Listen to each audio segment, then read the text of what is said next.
कुछ समय पहले किसी जंगल में 3 बहनें रहती थी। वो तीनों बहुत ही बेरहम थी।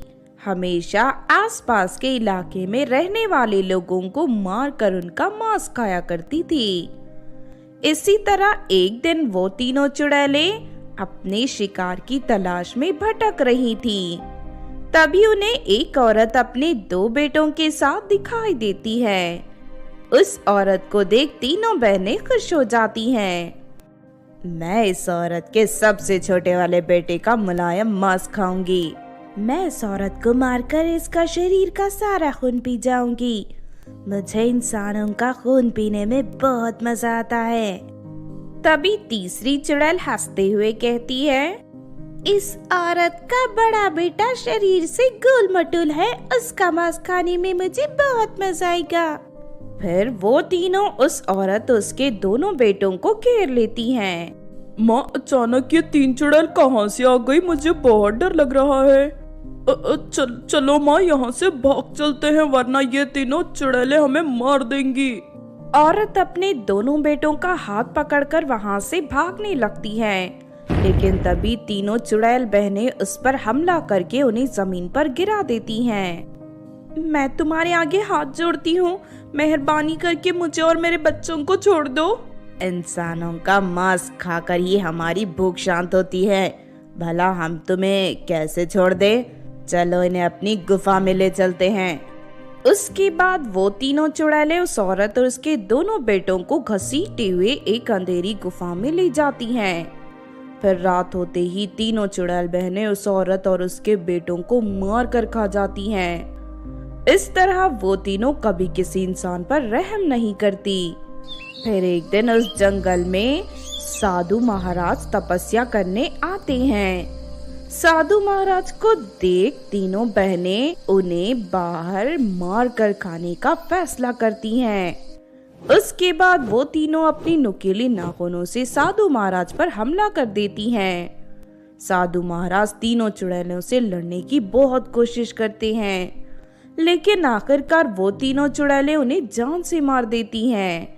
लेकिन तभी अचानक साधु महाराज का शरीर एक सफेद कबूतर के रूप में बदल जाता है। फिर अगले ही पल वो कबूतर हवा में उड़कर वहां से दूर चला जाता है। ये देख तीनों चुड़ैल बहनें हैरान रह जाती हैं, लेकिन फिर इस बात को नजरअंदाज कर वो तीनों अपने नए शिकार की तलाश में निकल पड़ती हैं। थोड़ी देर के बाद वो तीनों पास के गांव में पहुंच जाती हैं। तभी वो देखती हैं कि एक अंधा आदमी अपनी पत्नी के साथ कहीं जा रहा था। वो देखो, एक अंधा आदमी अपनी पत्नी के साथ जा रहा है, चलो चलकर उन दोनों को पकड़ लेते हैं। उसके बाद वो तीनों बहनें उन दोनों के सामने पहुंचकर जोर जोर से हंसने लगती हैं। हे भगवान, हमारी रक्षा कर, वरना ये दुष्ट चुड़ैलें मेरे अंधे पति को मार कर खा जाएंगी। अरे मूर्ख औरत, अब तू चाहे जितनी भी प्रार्थना कर ले, तू और तेरा पति हमेशा के लिए खत्म। लेकिन तभी अचानक आसमान में वो सफेद कबूतर आ जाता है और अपने मुंह से तीनों चुड़ैलों के ऊपर ढेर सारी बर्फ की बारिश कर देता है। बर्फ की वजह से तीनों चुड़ैल ठंड से कांपने लगती हैं। अरे मर गए रे, ये यहाँ बर्फ की बारिश कैसे हो गई? अरे ये तो वही साधु महाराज है जो मरने के बाद कबूतर बन गया था। लगता है ये हमसे अपनी मौत का बदला लेने आया है। मुझे तो ये ठंड बर्दाश्त नहीं हो रही। देखते ही देखते उन चुड़ैलों का शरीर बर्फ की तरह जमने लगता है। ये देख तीनों चुड़ैल घबराकर वहां से भाग निकलती हैं। इस तरह उस अंधे आदमी और उसकी पत्नी की जान बच जाती है। फिर अगले दिन से जब भी वो तीनों चुड़ैलें किसी इंसान का शिकार करने जाती थी, तो वो सफेद कबूतर उन पर बर्फ की बारिश कर देता था।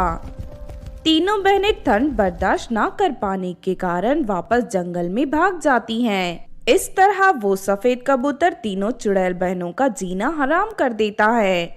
फिर एक दिन वो तीनों चुड़ैल बहनें उस कबूतर पर हमला करके उसे मारने की कोशिश करती हैं, लेकिन वो कबूतर उन तीनों बहनों के ऊपर जोरदार बर्फ की बारिश करके उन्हें हमेशा के लिए बर्फ में बदल देता है। उसके बाद कबूतर तीनों चुड़ैल बहनों को एक गुफा के अंदर बंद करके गुफा के मुंह पर एक बड़ा सा पत्थर रख देता है। इस तरह वो तीनों बहनें बर्फ बनकर हमेशा के लिए गुफा में कैद रह जाती हैं। तो आपने देखा दोस्तों चुड़ैलों की ठंड की कहानी। इस कहानी से हमें ये सीख मिलती है कि बुरे काम का अंजाम हमेशा बुरा ही होता है। अगर हम दूसरों के साथ बुरा करेंगे तो एक ना एक दिन हमारे साथ भी बुरा ही होगा। अगर ये कहानी आपको अच्छी लगी हो तो जरूर लाइक करें और हमारे चैनल को सब्सक्राइब भी कर लें।